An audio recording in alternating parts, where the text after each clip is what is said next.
So if you will, give it up for Brother Elijah as he comes.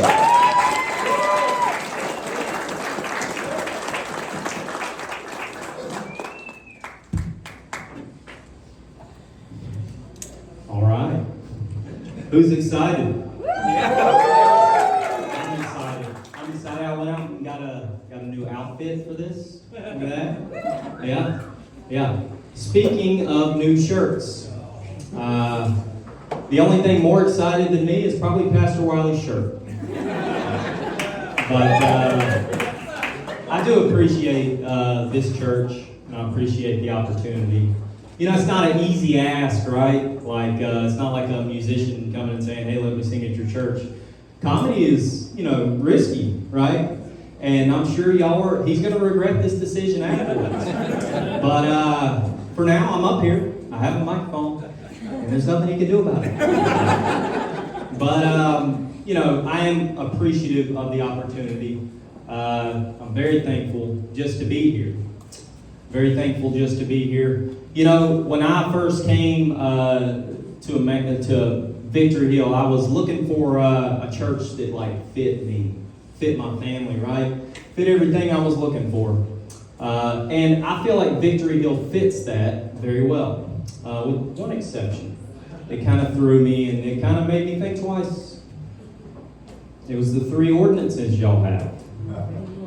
Yeah. Communion, baptism, and apparently violin playing. Seems like every single person at this church can play violin. And, I was a little discouraged. I was like, it's going to take me forever to learn how to play violin. But fortunately, I found out after talking to Pastor Wiley, it's not an ordinance. It's not an ordinance. It's just frowned upon if you can't play.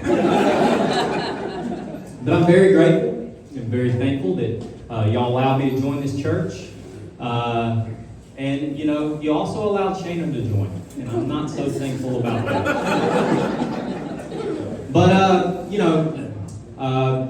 it feels kind of weird. Like, normally at a mic, I would get up here and I would tell you all about me because you don't know me, but y'all know me, right? So I'm just going to do it. I'm just going to do it. Tell you stuff you already know, okay? I'm a dad.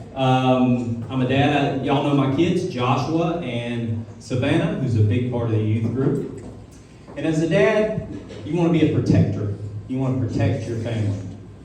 And obviously, physically, I'm not going to be doing that.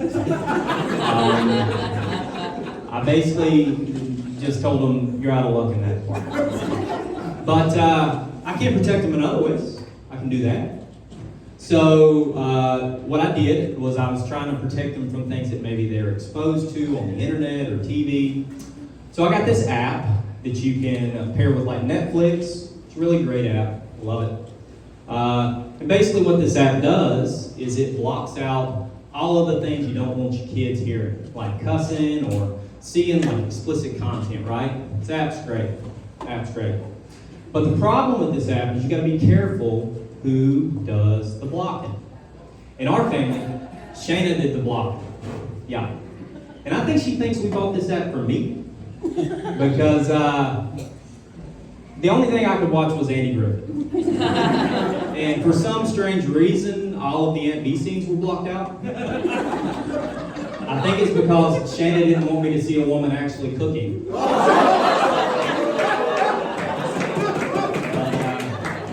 It is what it is. But that was a show I was allowed to watch. The first movie I got to watch was with this app was Jaws. Y'all know Jaws, great beach movie. Movie filmed entirely on the beach. Yeah. Shana blocked out all bikini scenes in Jaws. Jaws ended up being about 13 minutes long. Yeah. And I'm going to be honest with you. I don't know if the shark was the hero or the villain in the end. But I'll tell you one thing. He didn't wear one bikini in that entire movie. He's a very modest shark. Very modest. Someone I would want my kids to be just like. That's a good celebrity role model. Be just like Jaws. But, Jaws is a great beach movie. and we just got back from the beach, a little while ago. And, I've been married for 19 years. But I did not know some things about my wife, and I found them out on this beach trip. I found out she has 3 fears that I didn't know about. 3, right? The first was sharks. Apparently there are some that aren't good role models. Maybe they run with a rough crowd, I don't know. But, so there was that. Then there's jellyfish, and that one, I don't really understand why God created jellyfish. Like, has anybody ever said, let's stick jelly and fish together? I don't know. But the one that really got me was the fact that it kind of felt out of place, kind of felt like it didn't fit. It doesn't make much sense. It's like she's wasting her energy on this fear. She's scared that women are going to come up to me and talk to me on the beach. I'm sure husbands can relate to that. I really think that is never going to happen. She should probably devote that energy to something that's more likely to happen, right?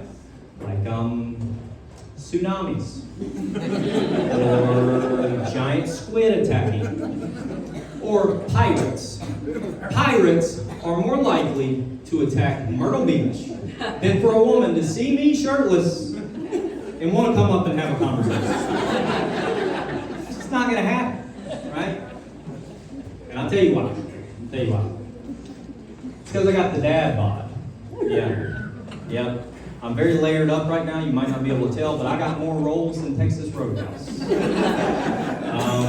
But I have the dad bod. I read an article a couple of years back that said dad bods are in. Dad bods are the thing. Women are attracted to dad bods. Well, let me tell you, they are not. I got 20 years of adult life experience that says they are not.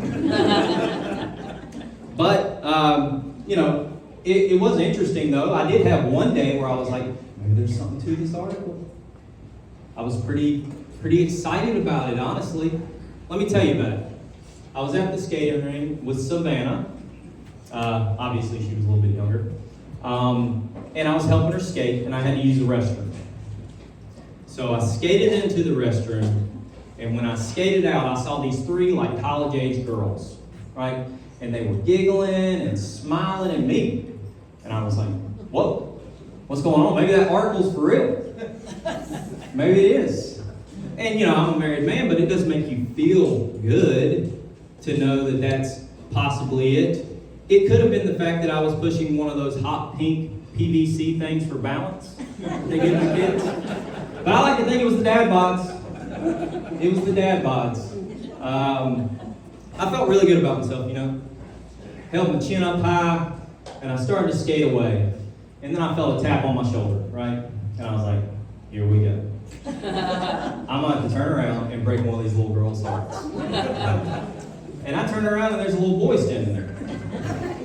And he looks up at me and says, Mister, you got toilet paper on your skate.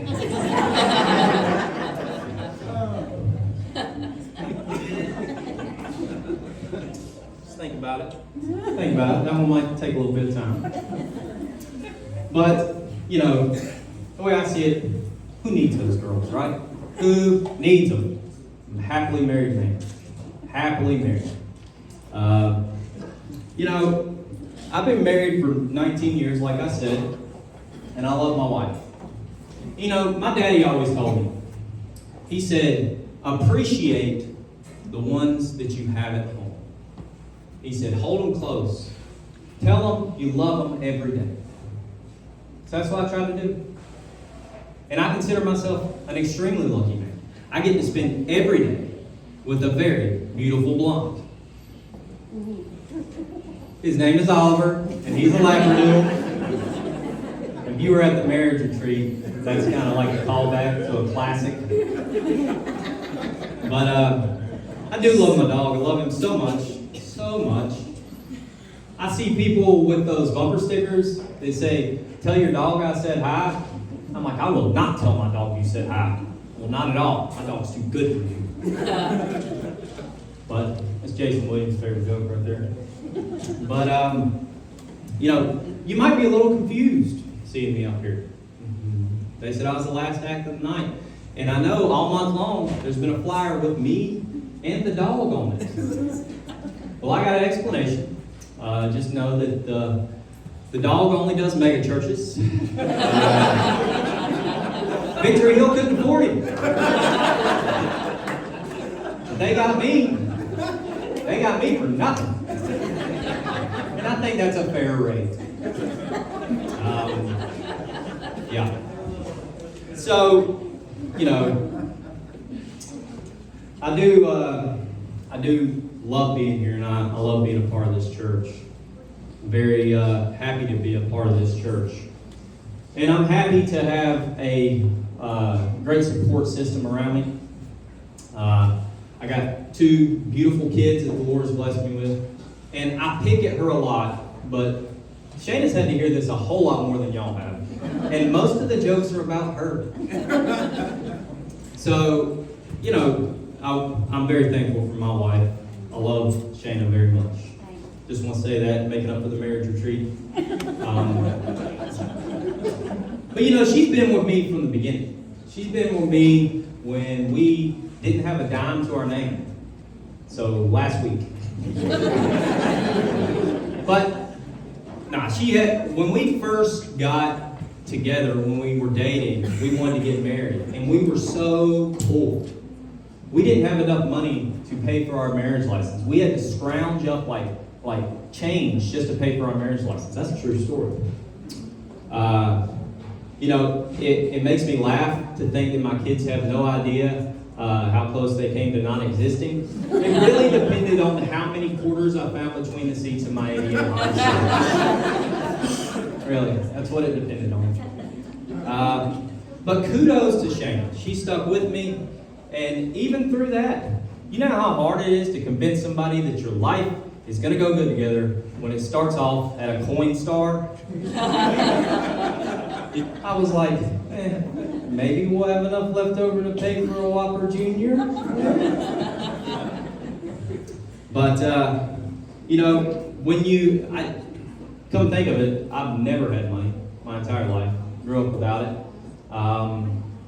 You kind of get a complex when you're that way, When I was growing up, we were the poorest kids on the street. And I think I developed a complex there. But there was a guy, a little boy that I used to play with that lived up the street from me. And he had like this big, beautiful brick house. And it was very nice. And inside that house, he had one of those 90s models, big screen TVs, the kind that sell on the floor with the projector screen. Y'all remember those? Yeah. Well, I wanted that TV. I envied that TV so much. And unfortunately, I ended up hating him because I wanted that TV. I did. I was like, I hate that guy. It was not good. But I wasn't a Christian at that time. So I got saved, and I told myself, I said, if I ever see him again, I'm going to tell him, I'm going to go up to him, I'm going to have a conversation with him, and I'm going to be very nice to that guy. So that's what I did. I saw him a couple of years back at the Walmart, and I walked up to him, and I tried to start having a conversation. And I tell you, he was not having it. He did not want to listen to a thing I said. He kept trying to get away from me, kept scooting further and further away. He wouldn't even look me in the eyes. He wouldn't even look me in the eyes. And, it made me very mad, not gonna lie. And I went outside, and I sat in my car in the Walmart parking lot, and, just steaming, just angry. And I was like, I do hate that guy. I hate him. And then I had a moment of reflection. And I looked in the mirror. And I saw the biggest booger I'd ever seen in my life. And I was like, yeah, that is the booger that the Lord sent my way. The booger of conviction. The Lord works in mysterious ways. He sent a booger to convict my soul. But, that's a great joke, right? It's a great joke. Anything with boogers usually works, just by the way.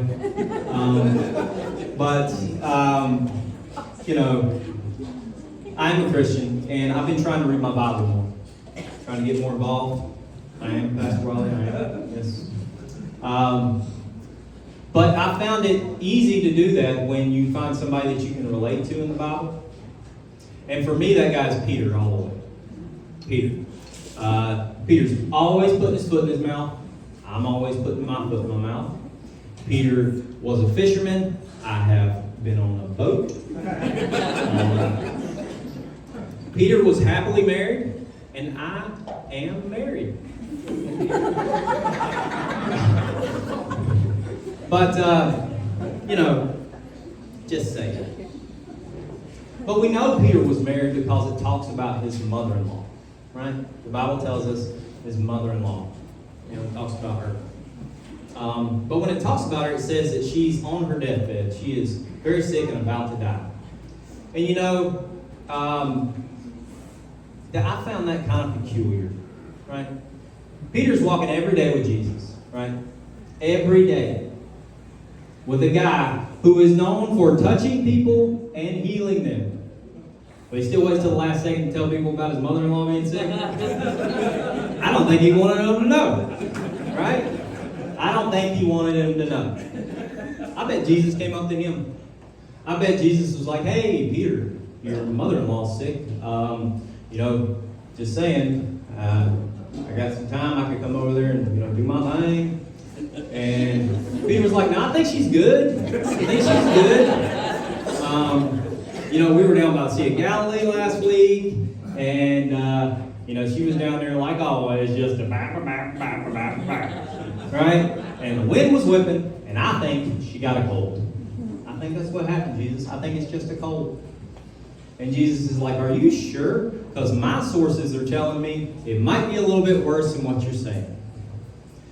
And Peter's like, yeah, it's just cold. Who are your sources anyways? And he's like, my Father in heaven. But, there's other signs that Peter was married.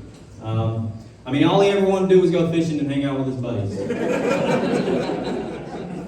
And in his time of distress, when he's trying to figure out what to do after Jesus, the empty tomb, and Jesus has been crucified and the tomb's empty, in his time of distress, he doesn't say, I'm going to go home and talk to my wife. He says, I'm going fishing. That's what he says. But that just shows you how hard marriage is, right? Shows you how hard marriage is. Jesus comes to Peter and says, Peter, I want you to follow me, but you're probably going to die. Wait, you're going to die if you follow me. Or, option 2, you can go home and spend every day for the rest of your life with your wife. And Peter's like, so when do we leave? Thank y'all very much.